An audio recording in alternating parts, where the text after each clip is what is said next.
এই 2-3 মাস করিনি, আজ এই 2-3 দিন করছে, 2-3 মাস করিনি।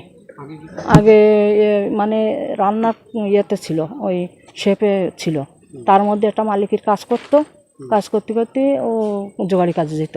তারপর জোগাড়ি কাজে গিয়ে আবার এই 2-3 দিনে যে লোক বলছে কি তুই মাল নিস আমার কাছে, তা মাল নিবি, এরকম আসে, মাঝে পাওয়া যাচ্ছিল না, তো বলছে তা দিয়ে যাও তাহলে। ওই ফেন্সি ডে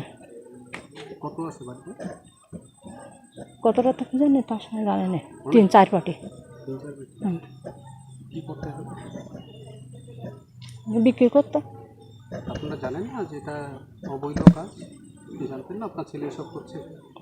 জানতাম না কেন, জানতাম ছেলে বাজারঘাট করে, তারপর ও আমার সাথে তেমন ভালো কথা বলে না, আমার সাথে বলে না, আমি একটু ঘন কথা বলি, আমার কথা সহ্য করতে পারে না, আমার সাথে আলাপ করে না। বাড়িতে লোকজন আসতো না, আমি আর আমার বৌমা।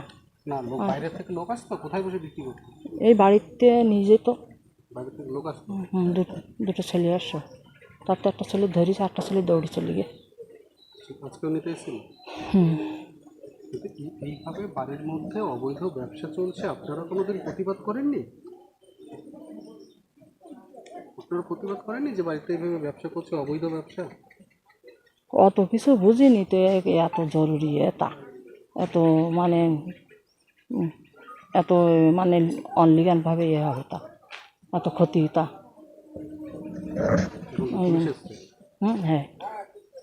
কি নাম ছিল আপনার? বাপি মণ্ডল। আর আপনার স্বামী নাম? দীপি মণ্ডল। আপনার? আমার কণিকা মণ্ডল।